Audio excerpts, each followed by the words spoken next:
Welcome back everyone to another Vibrant Music Teacher Chat. It is so wonderful to be back with you again. Today on the show we're talking all about technique. Technique. It's a big topic for piano teachers and it's one of the most important ones that we can cover. This is part of a foundational series, so we're going to be taking a broad look at all different areas of technique, how we can improve our teaching on it, going to be taking your questions, and of course doing a live website review too. So let's get started.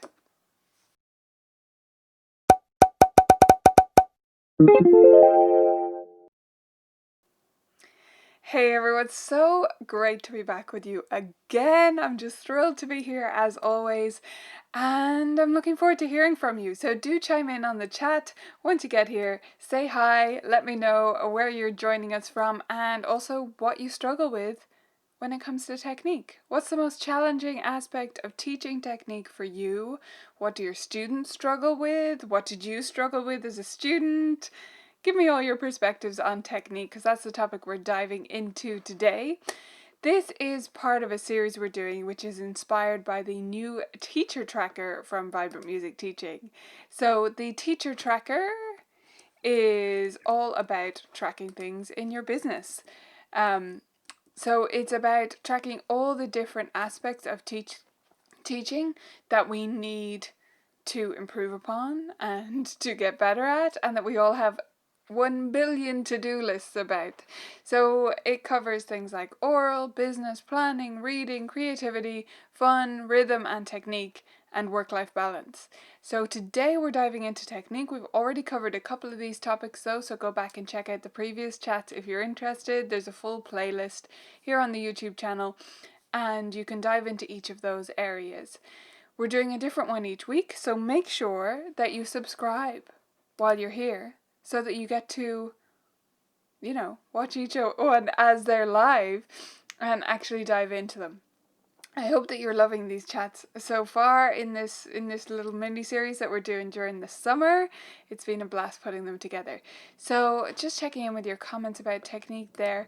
Teresa said technique with variety of keyboard touches students practice on is a challenge for me. Okay, yes, that's really interesting. We're definitely going to dive into that, Teresa.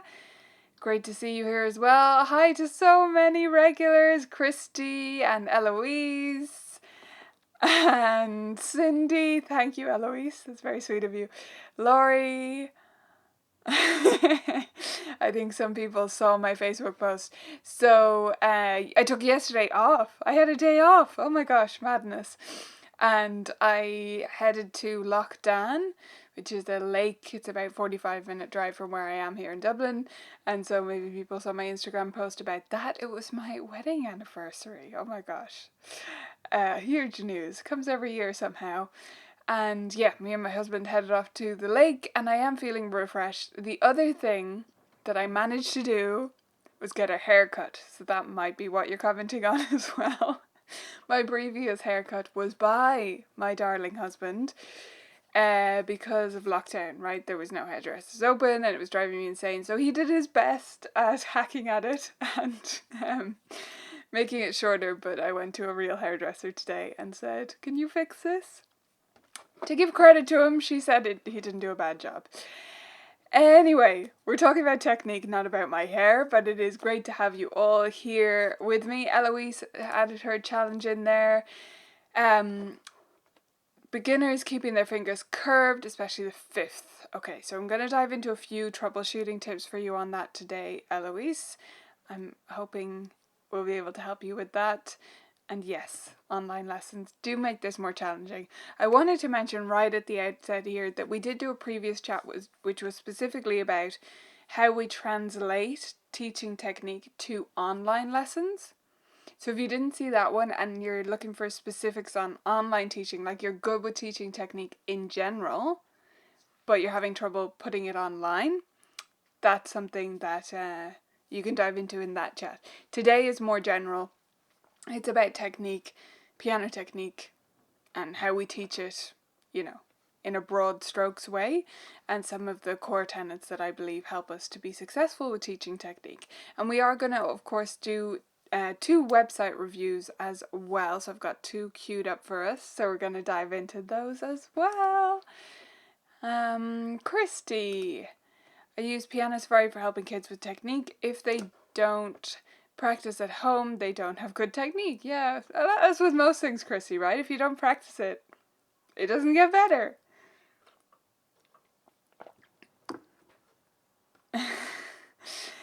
Carol is echoing what Charlotte said there.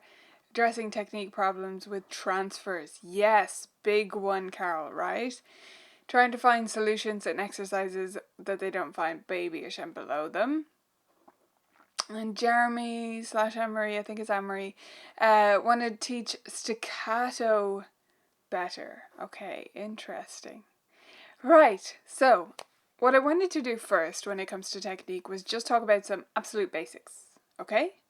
Because that's really what this series is all about. It's about making sure that we're teaching the core things well so that we can take it from there. So this is a foundational series. It's all about diving into each one of these things so that we don't have any gaps. We can make sure, and almost just so we can pat ourselves on the back and say, no, I do all those things. Make sure we have all our bases covered.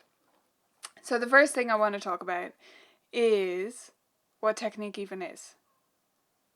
Don't turn it off. That is an important reason why I want to define the word technique. This isn't going to be the start of a wedding speech where I take a definition from the dictionary. However, technique is often conflated with what I would call technical exercises. And for me, this was one of the big moments in changing how I thought about technique and how I teach technique in general, was separating off the two. Because to me, they have basically nothing to do with each other.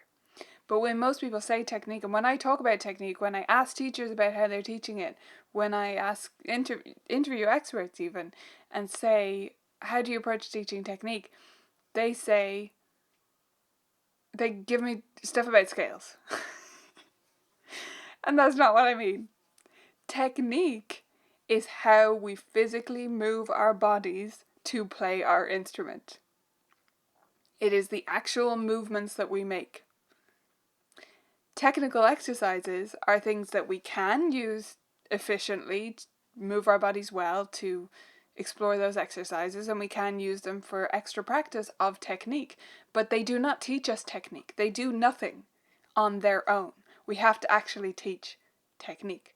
So with that definition in mind, tell me in the chat, if you're not too shy to do so, whether you're teaching technique, whether you were taught technique. Maybe that's a little bit of a less touchy subject. Do you think you were taught technique growing up? Because I don't. I was maybe told at the first lesson to sit up tall and to have round hands or whatever. I knew that was a thing, yes. But I don't remember really being taught, and definitely not being told why certain movements were important. And yeah, but I was definitely taught technical exercises, and they were definitely called technique. I was taught tons of scales, I prepared for exams, I did all of that malarkey. But technique? I don't think so. Melinda said, ideas for word pictures to communicate proper technique. Word pictures, I love that.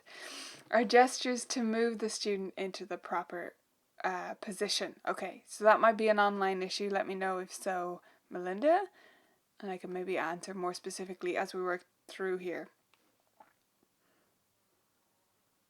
Aha, this is a really interesting one.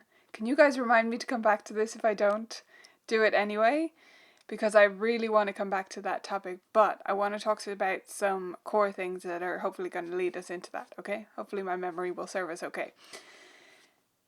So, the next thing, after defining technique and thinking about what it really means and differentiating it from technical exercises, which Andrew said he wasn't taught technique, just like me, develop bad habits. Yeah, I mean, I had some pretty bad habits too. I also just had things that I knew I was supposed to do, but they were very hard for me, and I didn't know why, because I didn't realize. I kind of knew I was double jointed. But now I've discovered that I'm hypermobile in like every joint in my body. So that was part of the challenge for me, and we can't maybe blame my teacher for that. Not that I'm blaming her for anything else. This is just how things were done and still are done. And we don't always think to question the status quo. Ellen, I was not taught technique until college. I'd say there's tons of people in that boat. Fantastic. Okay, so the core things that I want to talk to you about when it comes to technique are actually still super, super basic, but bear with me, which are bench height and distance and footstools. Okay. The reason I want to bring these up, and I do bring them up a lot, is because it's really easy to get a bit lax with them. So let's just talk about the foundational elements here first of all, because there's some ways that I describe this that you may not know as a teacher, or you may just find useful for explaining to parents, okay? So the first thing is the bench height. I want my students to be up at a level where if they put their hand on the keys, if they have, this doesn't really look like I'm at the, that's what I mean, yeah. Hard to get that angle here. If they have their hand on the keys in a nice hand position, this is parallel to the floor. It's a straight line. That's the way I usually word it to parents and adults, so that they can set their child up at home. And you're going to need to do that over and over. So just having some cue like that is very useful, whether you use that or you have another benchmark, pun intended, to get students at the right height. Then there's the distance. So the knuckles tapping the fall board, if you loosely tap it with your knuckles, you should have a slight bend in the elbow. I definitely can't mimic that here. I would have to be out this way. So, yeah, that you should have a slight bend in the elbow. So those two things make a big difference. That's an underestimate. That's just, I can't emphasize it enough. They make the most enormous difference. And so many times I've had a problem with my students' technique or seen another teacher who does, and actually when I ask them about it, one of those things is not in place. Or it's a little student, a young student, under 7, let's say, for most students of average height, that does not have a footstool. Bench height, bench distance away from the piano, and a footstool actually solve an enormous amount of technique woes for piano teachers. Not everything, okay? There are other things out there for sure, but make sure those are in place. And I've seen this with the teachers who work with me at Colourful Keys as well, who I take on and I provide training for them, and they'll tell me about something or other. They'll tell me about their student. Oh, one of my students, little Anne, she keeps dropping her wrist down, and I say, can we make sure of the bench first? And they come back the next week and say, oh yeah, actually it wasn't perfect, they'd moved it and I hadn't realised. It's shocking how often that is the problem. Melinda said the same thing. Position makes such a difference according to my occupational therapy adult student. Thank you, Melinda. And thank you to your adult student. That's great validation, isn't it? So, yes, just make sure those things are in place, but even more importantly, make sure that they're in place at home. Because hopefully your student is spending more time practicing at home than they are playing in the lesson. And if they're not set up correctly at home, all that teaching that you're doing is really not going to get you very far. Because they're not reinforcing it at home, they're not following up with it, because they can't, because they are not at 90 degrees, as Melinda is saying. And it's just, it's just holding you and them back so much. So a lot of teachers have discovered this in the current global health crisis, where we're teaching online, and they saw their students head up at home and they said, oh my gosh, I had no idea. I didn't know that the students' piano looked like this. I didn't know that their bench looked like that, if it even is a bench, right? So, even when you're not teaching online, you can still check up on these things. The best tactic I've found for this is to make your parent, not your parent, the parent of the student, take a photo of their child at home set up correctly so that they can check it with you right at the start. And then maybe ask for this every year just to check, or whenever there's a problem, make sure to check, because the student is going to change height, right? So you have a permanent excuse to ask for, excuse me, to ask for a fresh photo. Okay, so that's the basics. Bench height, bench distance, footstool. I'll say it again and again until every student is actually set up correctly for success at home. Now, there's one more thing when we come to the home setup that also shocked many, many teachers I know, and that is the instrument. So Teresa mentioned this. It is challenging. If your student has an unweighted keyboard at home, the number one thing you need to do is get them to upgrade it. There's no ifs, ands, or buts about it. There's no saying, oh, but they're just getting started, or I don't want to have that conversation, basically, is what most teachers are saying, and I would be saying the same thing, but you absolutely just have to do it. And it helps, I think, to flip it around and say, it's my responsibility to help them understand this, because they're not getting the full benefit of their lessons and their investment of their time with me. So you need to get them to upgrade those home instruments as well by the same token to something with weighted keys. I don't actually require my students to have an acoustic piano. I just want a decent digital piano, and I want it to have a furniture stand, not an X stand, because the X stand, it's wobbly and causes all sorts of problems. So it's usually way too high as well, which is very challenging to deal with. So yeah, furniture stand, weighted keyboard at the least. Now,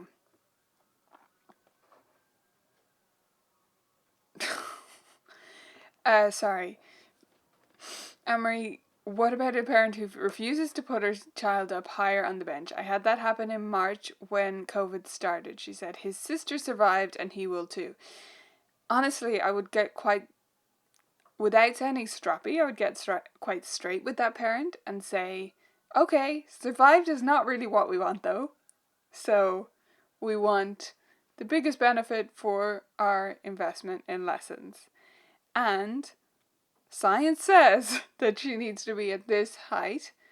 It's literally a matter, I'm not even demanding a piano bench, right? So if you're literally saying to her, it's fine to go get books, cushions, anything you can use that's going to be firm enough and high enough is fine. I'm not looking for a huge outlay of cash here, just something to raise her up. And it's going to make an enormous difference to how well she develops her technique. And it's not that much of an investment on her part. So maybe she doesn't understand what you're really requiring there, because it's not that big a deal to go get things. Now, if the parent is being like that and the kid is of an age where they have a bit of executive functioning, I might just get them involved. Just like the parent might just be totally overwhelmed by COVID, totally understandable. Just say to the kid, hey, do you have any big books around the house? Just get her to, make her own pile. If she's like, a little bit older. Might be an option. Yes, that is true, Andrew. The teachers who were shocked by the home setups are not traveling teachers, right? So they tend not to be seeing the home setup. Oh, that's a good question. Thank you for asking, because I didn't make that clear. So a furniture stand, I keep looking over there because my digital keyboard is there and I'm wondering if I could angle it. I can't angle the camera that way. A furniture stand, though, is the kind of keyboard stand that's like, it looks like a piece of furniture, that's why it's called that. So it's more solid, it's got the two proper sides, it's got a pedal unit down the bottom, and it's not the metal X stand. Hope that clarifies a bit there. Okay, beyond the basics then, let's look at some troubleshooting and some common mistakes that I see. Feel free to chime in with any comments. I said I would come back to the preschooler thing. I will. Okay, let's do that now. One common issue I see with preschoolers, with teachers of preschoolers, is that they want them to be in a 5-finger position. 1 finger on every key, right from the start, because that honestly, because that is how the teacher is comfortable teaching, and they want these lessons to be basically like their other lessons. I'm just being real here. That's basically where the inclination comes from. And it's not because you're bad and I'm good. I would have the same inclination. It's something that's baked into all humans, which is we don't want to we're uncomfortable with change, right? We don't want to do things that are completely different and out of our comfort zone. It's scary. And so when we take on preschool students, we can still stick with the same methods or the same type of reading approach. And if you do this right from the start with your preschoolers, they will have trouble staying in a 5-finger position because their hands are literally just too small. I've done, I don't think there's an easy place to access this, but there's something I do called the Tooth Pranny test. If any of you have come across this with me before, which I did as part of a presentation called the 5 Foundations of Successful Preschool Piano Teaching. So members can check that out in the video library. It's a webinar, so you can sort by workshops and then preschoolers, and you should see it there. In that, I give you a Tooth Pranny test, which is literally a sheet which has rectangles on it. The rectangles are sized as if the piano was scaled up to the same scale that a preschooler's hand would have on our piano, right? So it's relative. And if you put your hand on those rectangles, sorry if this is sounding really confusing, I hope I'm getting my point across. But if you put your fingers on those rectangles, which are scaled up, right? You're going to feel what it feels like for a preschooler to try and have their fingers on the piano keys. And it is just so stretched far apart. So if you're having trouble with the preschooler having their hand in a 5-finger position, it's because they shouldn't have their hand in a 5-finger position. They should start with 1 finger at a time, and they should be allowed to expand gradually from there as they're ready. And even when they are playing songs that use those kinds of positions, they should be allowed, and it should be encouraged, that they contract their hand and just move slightly. That's fine. They can still use the other fingers, but staying over the keys is not necessary and not beneficial in my view. Okay. Well, thank you for clarifying, but I hope that helps other people who are struggling with that issue. So in Power Piano Studio, I don't expect him to stay in that 5-finger position, but I need him to keep his hands on the keyboard. Sounds like he has the wriggles then. Is that what's happening? Because that doesn't sound like a technique issue to me. It sounds like, it sounds like a wriggles issue, in which case up and down off the bench, changing activities more and more and more frequently until you find the sweet spot where you can actually focus on the full thing. Now, I would say that's what it is. It sounds like a continuity of playing issue to me.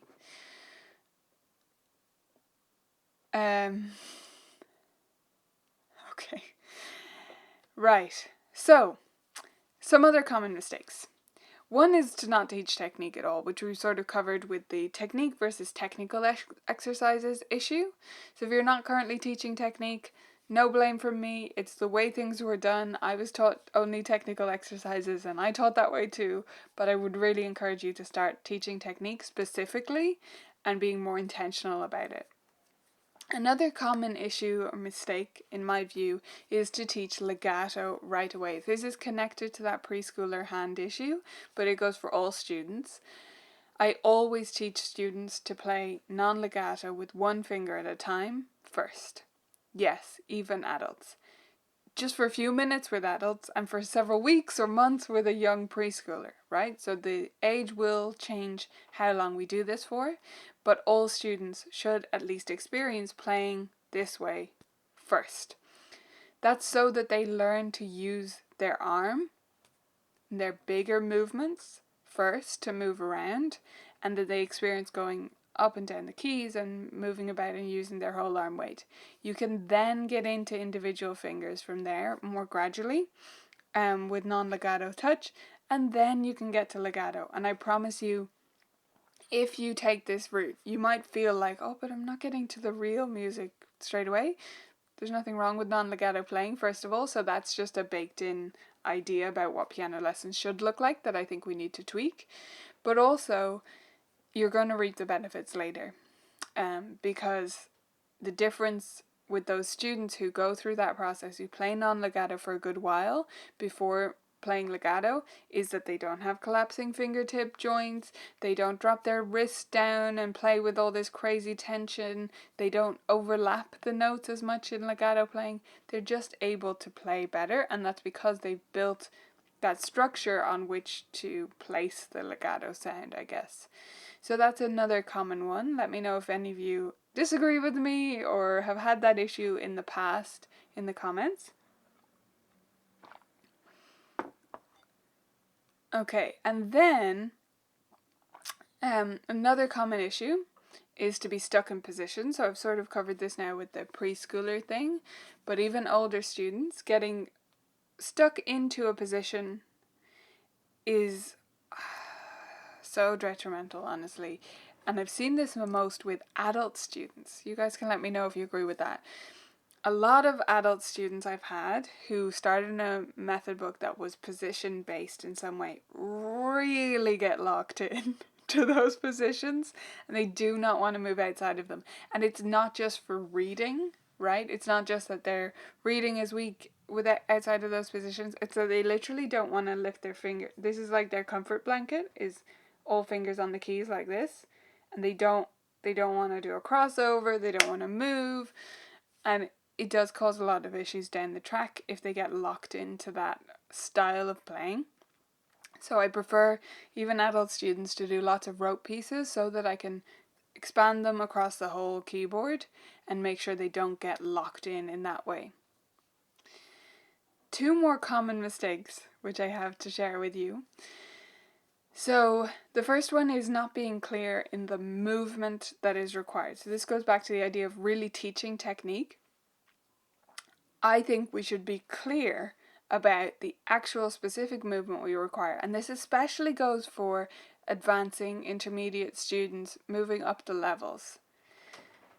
I think this because it was my frustration as a student, to be honest, that I wasn't really told exactly what way I was supposed to move, and that is what would have worked best for me. Instinct and, just feeling things, that's not that helpful to me. I prefer to know specifically what needs to happen. So for a 2-note slur, you need to lift from the wrist, and that is what pulls you off the key. Descriptions like that can be helpful, maybe not for all students, but it's part of a layered cake of descriptions and teaching techniques that's going to make for stronger technique in the long run. So that's one side of it, is not being clear on the movement and actually describing it and being specific about it. The other side is not being clear on the sound. So if you're only describing the movement but not telling the student what sound they're searching for specifically, that's also unhelpful, and it neglects the music, right? It's the why behind it. Why are they lifting from the wrist? Well, it's for this reason. So I like to make sure that I'm giving both messages there, and I think often I've catch myself doing it as well, and other teachers, where they've given the student one but not the other. They've given them the movement they want but not the sound, which is the why of why they want it. Or they've given them the sound but they've not been specific about how you can achieve that sound through how you move at the keys. Does that make sense? Okay. Those are the core things that I wanted to cover in terms of technique, but I'm happy to take more questions on it. Please do hit the like button on this video if this has been helpful for you, if you think this is useful, and make sure to subscribe to the channel while you're here as well so that you get the next one of these chats if you are enjoying the show today. So, yes, that's a great tip, Anita. I like to teach chords as a warm-up to correct or prevent position playing. Yeah, I love using chords, especially again with my adult students in that way, to get them to move around, loosen up. I especially like to do chords for adults who do get a bit stiff and stuck in that way. Chords with a release. So you go down, you play the chord, come up into a loose fist or just a loose hand like that, and go down and grab or place the next chord. Different words work for different adult students. That's definitely a great warm-up for those stuck in position-based playing. Can I recommend a rote piece resource for adult beginners, also for early intermediate students? I'm going to give you two, Charlotte. Number one, Piano Safari. Even if you're not using the method, their pattern pieces are still great for adult students. They're great pieces and wonderful for exploring the keyboard. That's at a slightly earlier level. Pattern pieces 1 and 2 will take you up to a certain stage. But if you haven't taught rote pieces to your adult student before, I would go on the easier side, because they're going to be a bit nervous of the whole idea and going to be convinced that they can't remember it, even though they definitely can. My other tip is in a different style completely, and that is rote repertoire. roterepertoire.com. That is Samantha Coates. So if you just look up Samantha Coates, Rote Repertoire, you will come across her music. She sells packs and as well as subscriptions to her music as a really interesting approach to rote teaching. And the reason I would recommend her in particular for your adult students is she has a whole variety of stuff, but a lot of it is sort of pop-ish, popular styles, more modern, right? Whereas the Piano Safari ones, they're definitely engaging and motivating and fantastic, but they're maybe a little bit more classical in style. Classical is maybe not the right word, but the rote repertoire is great for those poppy sounds as well. Okay, another question here from Laurie. I need help with tension. I have a student who plays with high, tense shoulders because I think he's worried he will play a wrong note. Okay, if it's one issue specifically like this, and it is something that your student can correct but doesn't, what he may just need is regular reminders. Like if he's on board with this, I'm kind of assuming he's older. I don't know why you haven't said he is, Laurie, but if he's a little bit older and he has the self-diagnosis to be able to say, this is not good for my playing, if he's on board with that, if you can have that conversation with him, then it might just be a case of reminders. Now, I hesitate to make this suggestion in the current climate, but if you're in the studio with him and it is okay to do so, I would just tap him on the shoulders, because it does make a difference to feel where it's happening, right? So to literally just gently press down on his shoulders, and that will make a difference. Now, that probably isn't possible right now, but that's maybe a long-term solution. 5th grade, okay, yep, that solution would still hold true. That's like 11 years old-ish. So yes, I would say that would work. Then it won't work right now, right? So what he needs probably is reminders. We have a resource coming out maybe in August, maybe in September, which is called Random Reminders, which is going to help with stuff like this. But in the meantime, just give him something fun and fuzzy that you can do as a reminder. So every time assuming he's on board with fixing this, and if you haven't had that conversation with him, if he's in 5th grade, he can have that conversation with you. Assuming he's on board, just some kind of funny reminder would be a great option. So agree with something with him at the start of the lesson. Okay, we've been working on this shoulder thing. I know you have trouble remembering to do it, and I know how challenging myself it is to change something that's an ingrained habit. So I want to have a little reminder for you every time I see you doing it today. What would be a fun thing to do? And you can give him some suggestions. Should I clap loudly? Should I say no? Should I, silly dramatic things. You could have like a buzzer. You could jump up in the air if he doesn't want something noisy. Depends on the kiddo, right? So I would, yes, maybe I could blow a loud whistle. Yeah, I would give him a couple of options so he can choose, and you can switch it up every single week. That random reminder set is going to be fun for that in the future. Yeah, if others who are watching have a student who's like that but is not on board, that's a great option, Anita. Get them to do it. Laurie said shock collar. Yes, I need to get them to do it and then play with that and then play with that. Right? Talking about the hypermobility, I realized recently that when people say lift your shoulders up to your ears, they don't expect your shoulders to touch your ears. Does everyone out there, do your shoulders not actually touch your ears? I think that's just an expression, but mine actually go all the way up, so I have to remind myself not to do that fully with all of these movements. So I do understand the struggle for your student there, Laurie. Okay, guys, we're going to do our website reviews next. I'm happy to take a few more questions on technique afterwards. Also happy to explore the websites with you, so let me know your comments on them as we go through. If you're not familiar with this, this is where we look at some studio websites. We're going to do 2 today and talk about what they could change, what they could tweak. This is not meant to be a judgment on anyone. These people have volunteered for this. So that we can give them some tips for improvement and so that they can see what some fresh eyes look like looking at their website. Because when you have your own website, you look at it until you're blue in the face and then you have no idea. You can't see the wood for the trees. So I'm going to open up these websites. Haven't really touched them. I just opened them up in my browser and we're going to look through them together, give them some tips for improving. Hopefully you guys can chime in with that as well, and then I will come back to any other technique questions at the end. Okay, so, oh good, it did load. Right, so this is the first one. This is my good friend Patricia Russell's website, and it's called The Piano Room. So right away we arrive, and we can see this phone number up here. We can see hello and welcome. And we can see a picture of the piano and Piano Safari on the piano there, which is great.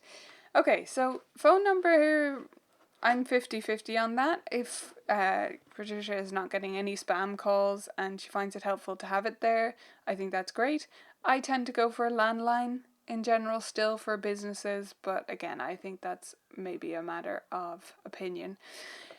So I'm not too fussed about that. If she finds it useful, I think that's good. Then we have hello and welcome. That's fine.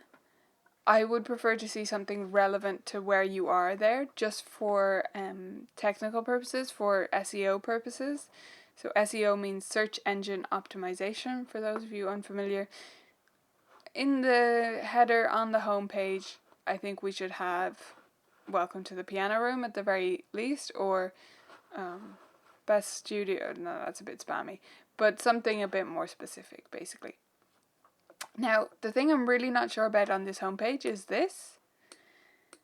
I think if we're going to have these, and these are the important factors for your students, I think they need to be integrated in some other way.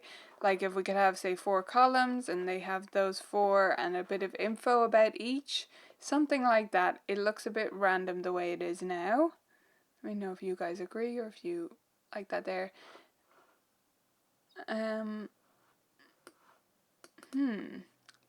Okay, here's a good example of something where a parent, you have to put on your parent gaze.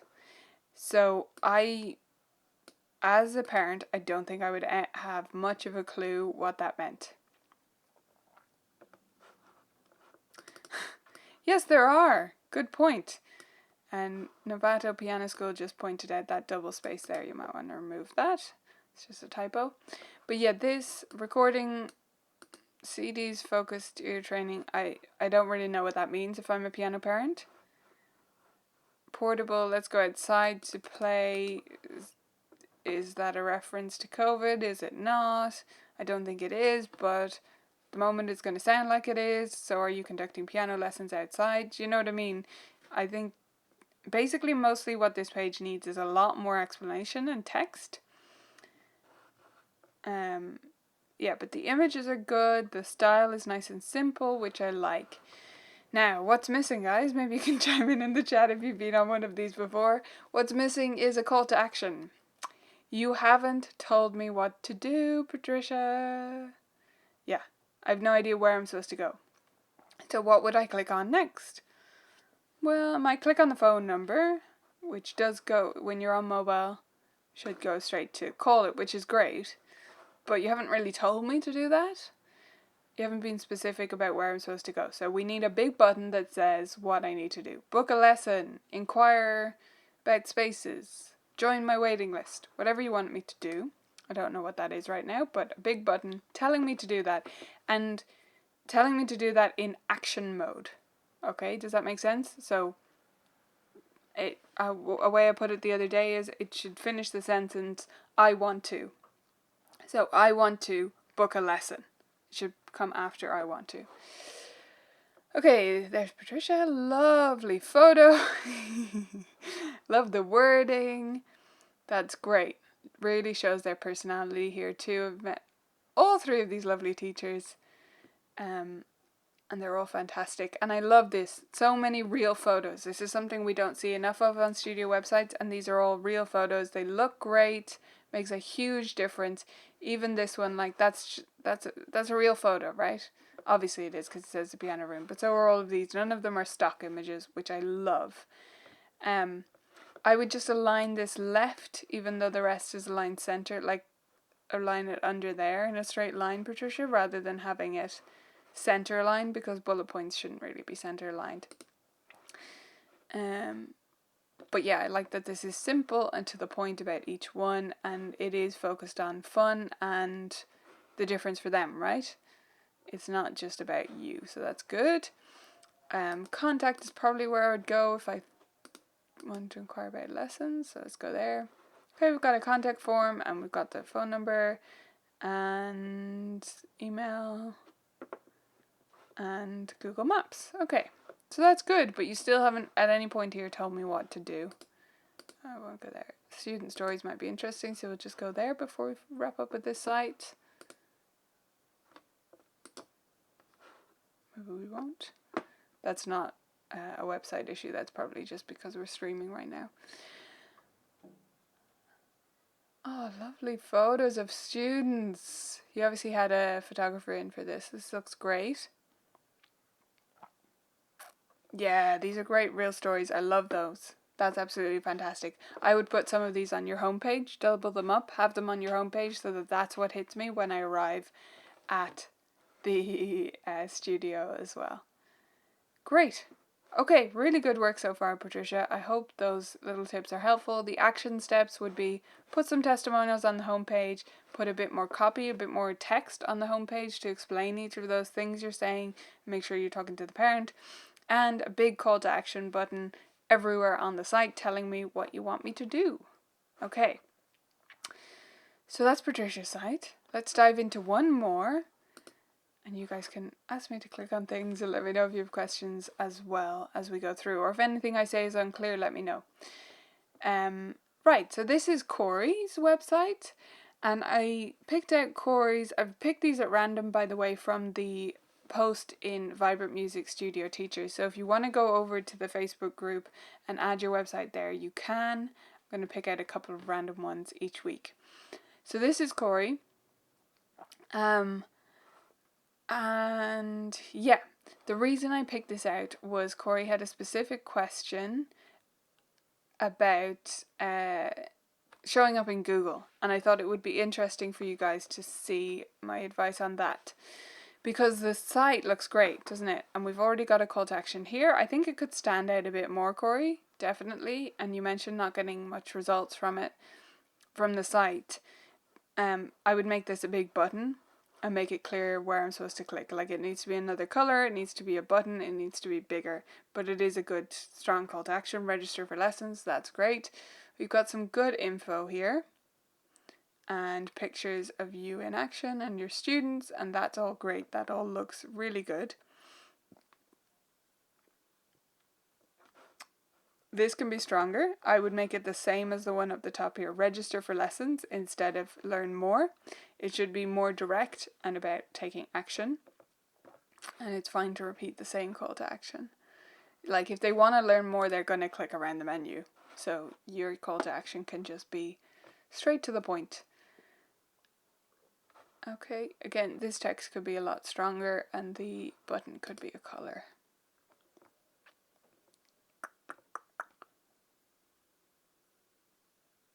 Okay. Yeah, so this all looks good.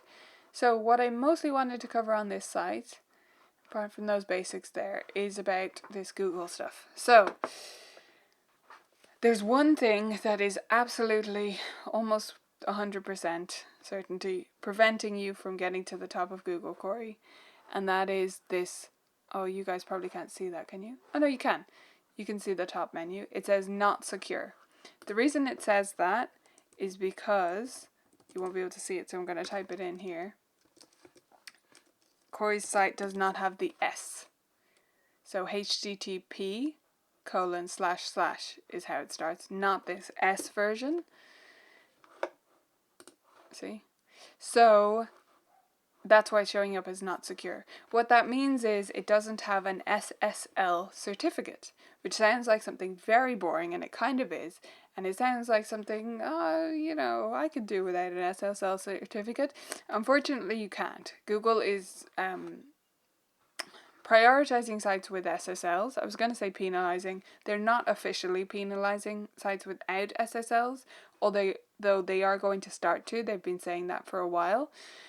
But for the moment, they're just prioritizing sites with SSLs, which means that the sites who have them are going to be prioritized over you. You're never going to get to the top. I think this was probably set up using WordPress.com. That's what it looks like to me anyway, because of the, what do you call that?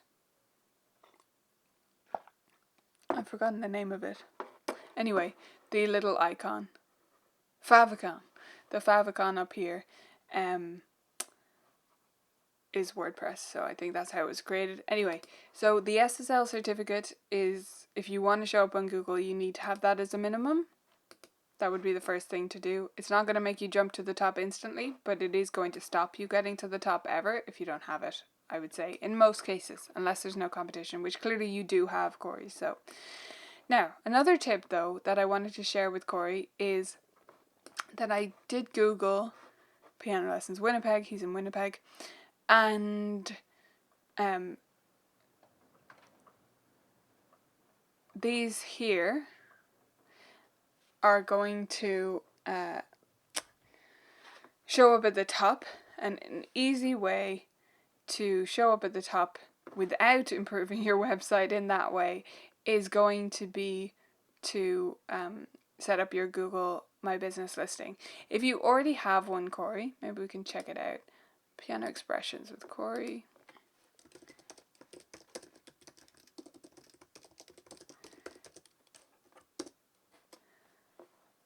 No, I don't think you even have one.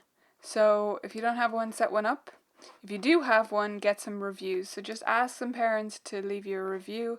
You'll see here the ones showing up at the top. Okay, we've got the top one has 20 reviews, so you're probably not going to beat them for a while. I think that's to be expected. This one only has 3, and they're not even good. You could easily be prioritized over them if you got 5 great reviews. I'm not saying that's an instant jump to the top, but I do believe the reviews are important there. And so, yeah. Get yourself on Google My Business. Seriously, Corey, it makes a big difference, and it means you don't have to, like this, adding your SSL, improving that is great, but this is way easier, okay? And both are important. Both are going to get you results. So give that a go. Let me know what you think.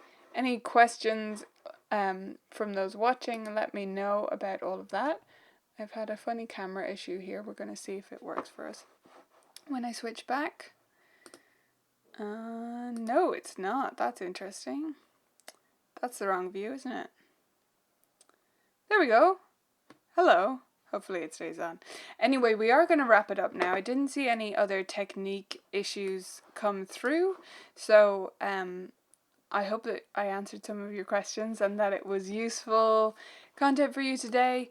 We're continuing this series, so we're looking at a different foundational thing each week. So if you haven't already subscribed to the channel, please do so. It'll mean you get the notifications when we go live, and you can jump in and join us. We do have that 10-minute intro, which means you get a chance to find us for a few minutes at the start.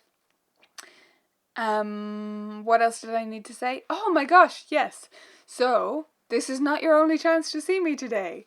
If you would like to join me later for a webinar, you can sign up for my next webinar at vibrantmusicteaching.com/planning. We're going to be talking about planning later on today. It's only in about 2 hours from now, so you'll need to sign up right away. If you can't join me in 2 hours, you will get a replay link if you sign up for that. And of course, members will find the replay in the video library afterwards as well. So yeah, we're going to be talking about planning. It's going to be an interesting one. I'm not going to give you just lesson planning sheets. We're going to be looking at a bigger view on planning, and I think it's really interesting. If I do say so myself, I think it's a unique way to look at it, and it's going to give you a new perspective on it. So even if you're a lesson planning pro, I hope you'll consider coming along. It has been fantastic to hang out with you as always today, and I hope you'll join me on the next one. I'll see you then. Bye for now.